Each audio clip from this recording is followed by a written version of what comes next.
Bonjour à tous, bienvenue dans le Saint des Saints de la culture et de la bonne humeur, où on parle expression, tradition, histoire, symbolique, gastronomie, botanique et donc des saints. Et même des saints qui ont donné leur nom à des animaux.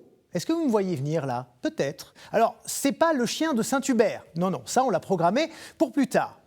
Cette semaine, on va parler du Saint-Bernard, un chien qui est assez gros, il peut faire jusqu'à 90 kg et qui ingurgite jusqu'à 2800 calories par jour, un peu plus qu'un homme adulte. C'est ce qu'on appelle une belle bête. Mais ce qui nous intéresse ici, c'est pourquoi il porte le nom de Saint-Bernard. Eh bien, avant tout, il faut savoir de quel Bernard on parle. Parce qu'en fait, il y a environ une vingtaine de Bernards reconnus saints ou bienheureux dans l'Église catholique. Ça fait beaucoup. Le plus célèbre d'entre eux étant Bernard de Clairvaux, grand promoteur de l'ordre cistercien au XIIe siècle. Mais ce n'est pas du tout de lui dont on va parler, puisqu'il n'a aucun lien avec le chien. Je vous présente donc celui qui est à l'origine de cette appellation canine, Bernard de Menthon, dont voici la légende. Il est né de parents nobles au XIe siècle sur les rives suisses du lac d'Annecy. Quand Saint-Nicolas lui apparaît, en rêve, la veille de son mariage forcé, il fuit le château familial pour la ville d'Aoste et il entre chez les chanoines réguliers où il est ordonné prêtre.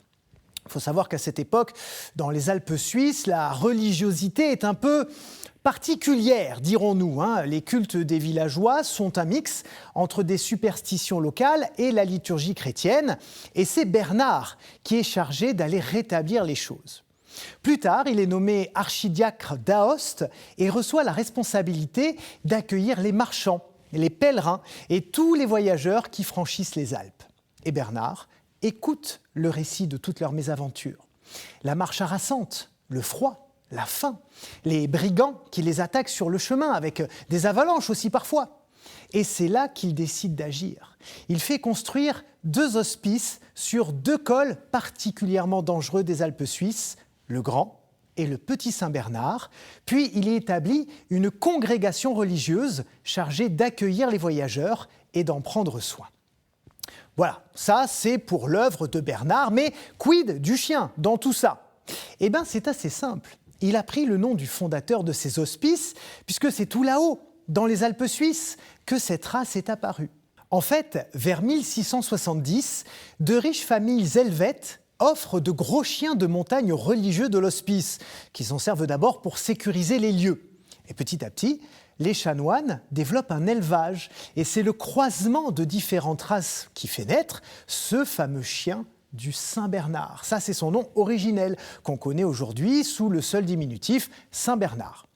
Ils sont très vite dressés pour venir en aide à tous ceux qui se perdent dans la neige et le brouillard ou qui sont ensevelis sous une avalanche. Rien d'étonnant puisque ce chien peut détecter une présence jusqu'à 6 mètres sous la neige grâce à sa truffe humide et son sens de l'orientation extrêmement développé. Il devient donc très vite une sorte d'ange gardien des montagnes, si bien que ses exploits deviennent célèbres dans toute l'Europe. Les historiens ont d'ailleurs retrouvé des récits des soldats de Napoléon Bonaparte, épaulés ou sauvés par les Saint-Bernard de l'Hospice au moment du franchissement des Alpes en 1800. Voilà, vous avez l'explication de l'origine de son nom. Mais ce n'est pas tout. On a souvent l'image d'Épinal, vous savez, du Saint-Bernard avec un petit tonneau d'eau-de-vie autour du cou. Eh bien, figurez-vous que ça n'existe pas. C'est une légende. Ces chiens n'ont a priori jamais porté de tonneau et c'est à un peintre que l'on doit cette représentation traditionnelle.